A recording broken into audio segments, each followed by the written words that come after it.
My bird is missing. I need a permit to post sign. Let me just look for that form. There's no time. He can fly. I don't know if Jess has told you this, but I am writing a novel. Oh, really? Yeah. What's it about? It's about zombies. Zombies? Ken? Just when I thought it was impossible to find a 30-something named Ken. It's the Al Travis Show. Senator Susan Kent, if you watch online, is making judgments on my audio things with her face. Yeah, I saw it. It's TV. There's two ways. I can see it. It was no, I might have been making judgments on something on my phone. So let's just. Oh, he's looking like it wasn't the greatest intro bit ever, but here you are making. I was scrolling, okay. But I was also smiling at some of the clips. So okay, I always love the movie clips. It's also my favorite part of the show. Okay, you don't have to be snarky. You really don't. You don't do it well. Some people do snarky well. You can tell you're doing it. It's so anti your personality. It just sticks out wrong. Just stick to being nice and. See, that was sarcasm too. All right. This topic. Well-behaved women rarely make history. Just says Lizzie Borden's my mom. Okay. That hit home. She's got an axe at her table. This story. Need to swallow my coffee. You and I think we'll agree on this in a lot of ways. And I'm not ripping Target as Target, and they're a great Minnesota company, yada yada. But you got to tell me. There can be no bigger disaster than what they did yesterday. So they announced probably on Friday, because I read it, they're going to get rid of 1,000 middle management folks in like Minneapolis, St. Paul, right? I actually have a friend who is in that category. Very, upset, what is going to happen. But they can do what they got to do. But this is how they run the scenario. I don't know if you read this morning. At 8 o'clock, they get an email saying, join the HR phone call at 9 o'clock. And now you're thinking to yourself, does that mean I'm one of those?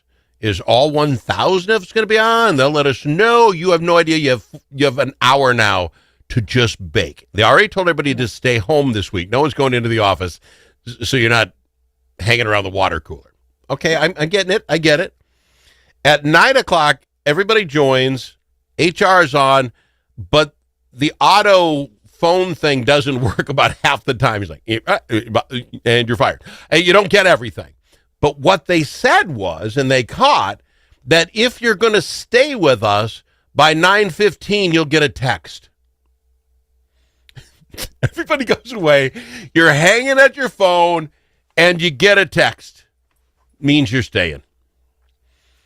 Now what do? This is a mass firing by horrible phone calls. And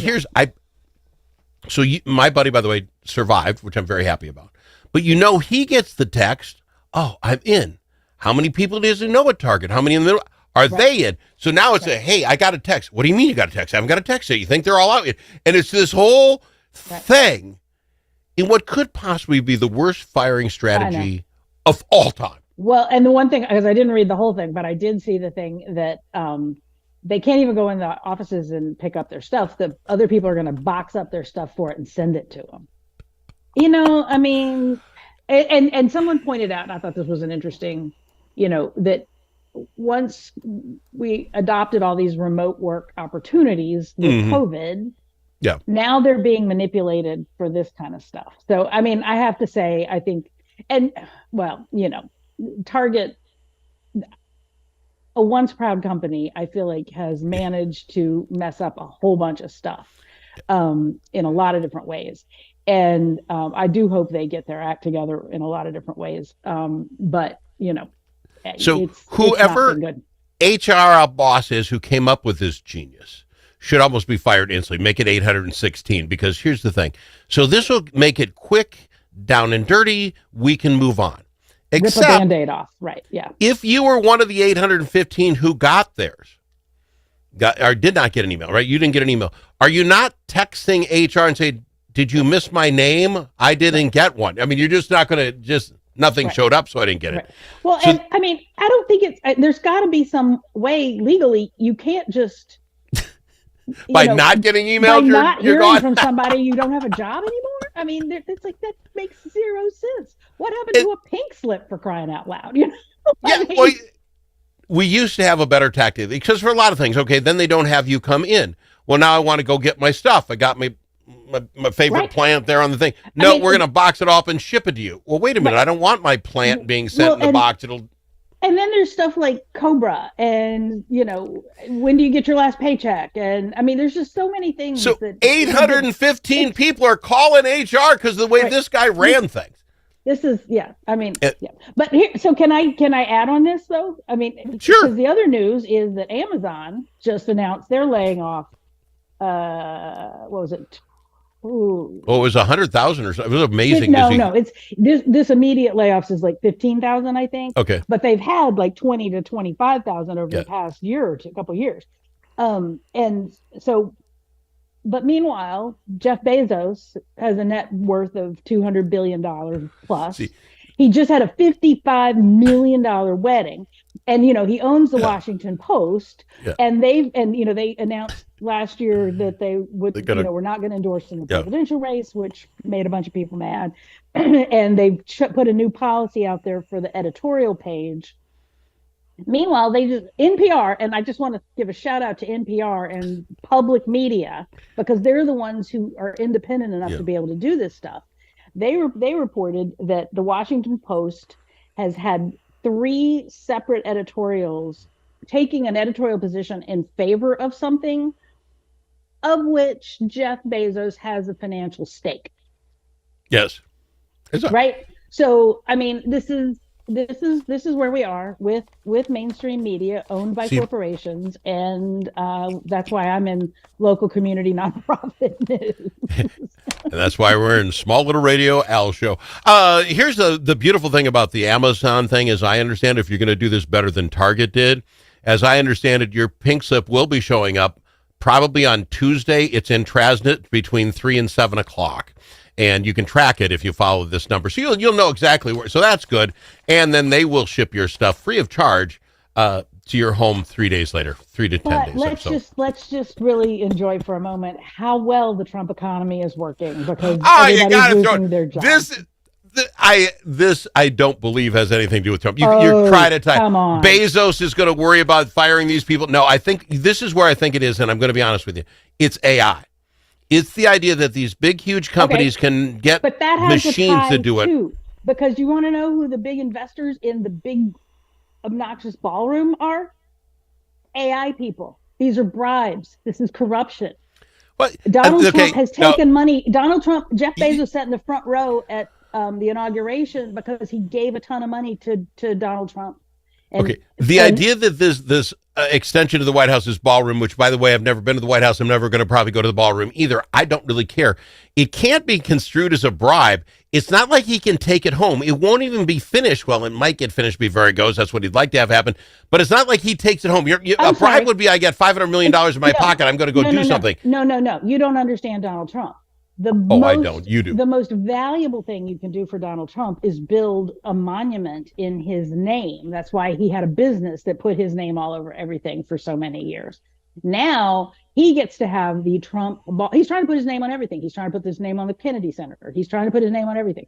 He's trying to put his name on this ballroom. It's going to be the Trump ballroom. And it's paid for by these people. So yes, they are absolutely buying his favor. Were you okay with the 300? Were you okay with the 370 million Obama did for a basketball court? I don't recall anybody yelling, and that was on us. No billionaires. That was approved before he got elected. That was not his thing. It's just these were improvements of which the basketball court was a teeny tiny. But I didn't hear you yelling about that. I don't hear that. That money went to making actual improvements. Like fixing the HVAC kind of stuff in the White House. And that was approved by Congress, who, by the way, that's their job to do it. Because they wanted to, take care of the White House, which is the people's house. All Obama did basically was take the tennis court and paint it differently. So they did not spend $300 billion on a basketball court. No, it was 370 million. I didn't say billion. It was million. They didn't spend $370 million on a basketball court. They spent that money making needed repairs to a historic and important, large facility. Where are you in the Rose Garden? Do you care about the Rose Garden was patioed instead of grass? Does that bother you? I don't know. What I will say, and this is where it gets a little elitist, but this is, I personally think that Donald Trump's taste, if you will, is right up there with Saddam Hussein and all the gold plated G-jaws that he wants all over everything. Look at the Oval Office, right? I mean, Yep. He thinks it isn't valuable if it isn't gold plated, right? So, Okay. I think he has done some things that are because of what he wants, and in some ways he has leeway to decorate that office the way he wants to. Absolutely, other presidents They have all done do. that. But I think that, the things that he is doing are all about him. There's nothing that he does that is about us, and that's why our prices continue to go up. Coffee up 20%. Everybody happy? You don't care. You drink Mountain Dew, so those prices haven't gone up that much. I don't know, But- 20%. I don't care. I need it to survive, so I buy it. And if I have to Well, get rid of some if I have of to us get rid need of meat and coffee. potatoes, I'll get rid of meat and And- potatoes. I gotta have a and- pop. And Hawaii can only grow so much coffee, as because the United States can only grow so much coffee. Really can't grow bananas to speak of. So these tariffs are a just good point. stupid ideas and illegal. And that's the problem. Donald Trump is just trashing. We can go with whether our the fiscal Congress has to do it or system. not, but you can't say they're. I won't go with they're stupid. If 193 countries had them on us before Donald Trump did, we're going to get this back to even and Steven. Why is it okay for them to put it on us, but we won't say back at you? I don't understand why the thought is it's horrible for us, but it's really great for all the other countries that did it to us. It can't be I think- both ways. Once It can't.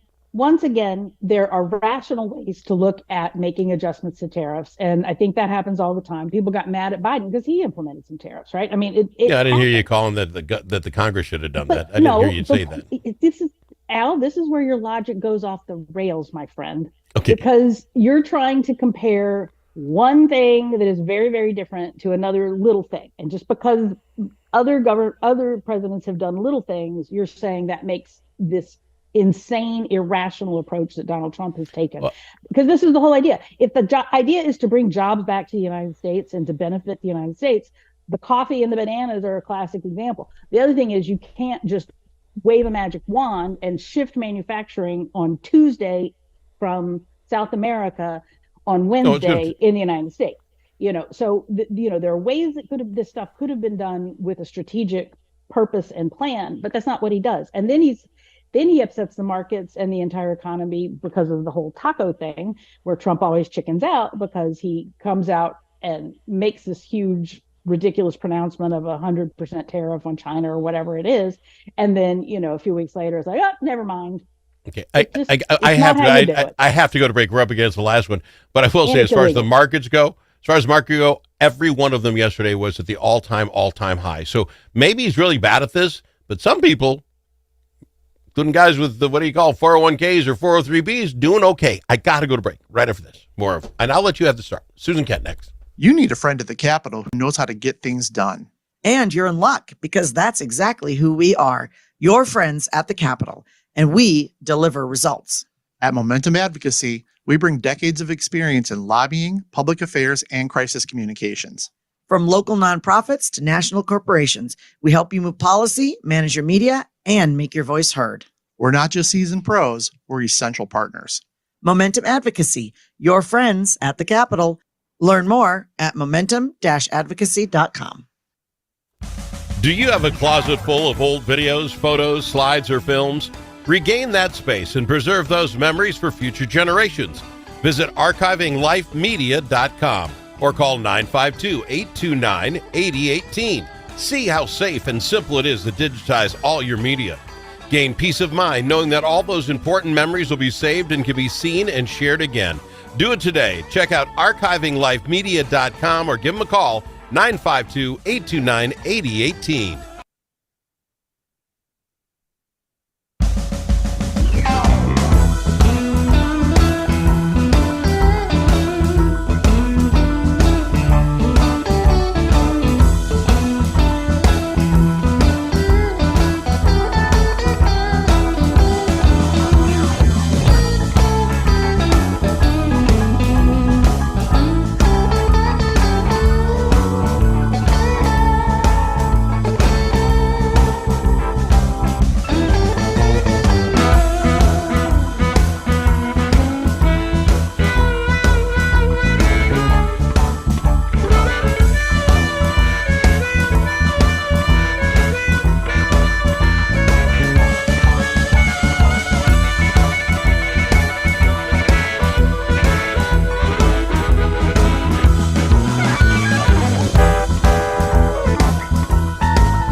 as in alligator.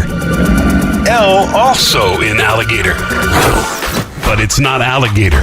It's the Al Travis Show. She's Senator Susan Kent. I'm going to give her the last word if she wants to rip any more on Trump. I don't care. I won't say nothing, but I do remind her we have to have enough time to talk about your husband playing Batman, The Dark Knight. So don't the Dark Knight thing you're going to talk about your husband's fundraiser thing. Isn't that a Dark Knight thing? Oh, Dark Skies. Dark Skies. Okay. Yes, Okay. So save enough time for that. Yes. Real quickly, I want to say one thing. We should have thought about this ahead of time. There's an election coming up next Tuesday, and my Senate seat is on the ballot in a special Woodbury. election. Yeah. And so, that's to replace former Senator Nicole Mitchell. We don't have to rehash that. But the thing I want to say about that's been really interesting is I have seen almost nothing. I mean, the Republican candidate, nice guy. I like him. He is more extreme than he lets himself out to be, and he uses blue signs, which I always find interesting. But other than what he's doing, I have seen nothing from the Republicans, and I'm always on their list, which is sort of interesting. So I think the blue signs because they go so well with his eyes. I don't know that. I don't know. He does have lovely blue eyes. He does have lovely blue eyes. But the Republicans have always believed that the Woodbury seat should be theirs, and I did not have it on my bingo card that I would see no social media ads, no flyers, nothing. So that tells you something. So anyway, all right. And that's next Tuesday. Remember to go vote there. Yes. And now, what's the Dark Skies thing? The Batman deal. Dark Skies it's because of the advent of the new LED light bulbs that you use less energy to get more light. So instead of using the same amount of money and energy to have the same amount, or to use less money and less energy to have the same amount of light, the way the light manufacturers and the light bulb manufacturers went, we just light everything up, and 80% of children on this planet will never actually see the Milky Way. And I say this from the North Shore of Lake Superior in Minnesota, where this area is a sanctuary up on the Boundary Waters and in Canada and Voyageurs National Park. That is a dark sky sanctuary. And so, it's not just about being able to see the stars. Light pollution actually does have an effect on human health, the environment, animal health. I always love, the southeastern states change their light policies to protect the migrating sea turtles, that kind of thing. Yeah. Anyway, it doesn't cost money to use good lighting policies. And so Cook County Chamber and Tourism does a big Dark Skies event up here in early December. And so we're up here doing some work because my husband is active in the Starry Skies North chapter. And so people should pay attention to this. It's a way to save money and energy, which is good for people without spending money. It's one of the easy things in the world. And if you're really a big believer, and I think I am, be sure to get there early while the sun's still up, because you're not going to allow to go home with your lights on. You're just going to feel around in the dark to get. Everybody's and there will be no safe. lights on. We're all going to be safe. It is possible to be safe without blinding people and killing the sea turtles. And what is funny, because I live out in the middle of no place, and even in our city, I get it. We have sometimes whatever the rain showers are, and you don't see them real well, but you only go a mile out of town to the farm country, and you're out there, and it's like, whoa, there's like a gazillion stars. You do see it much differently when you get away from the light pollution, I think you all call it. That's exactly right. And it's an easy fix for people to use a rational. You don't shoot the light up into the sky. Yeah. Point it down where people are, light the walking paths. Don't use white and blue lights, use gold and orange lights. It's much better. Safer. Fair enough. And that deal's going on. Your husband to be there. To thank him for taking the time. I thank you for taking the time. We are out of time. See you again next week. Yes. All right. She's Senator Susan Kent.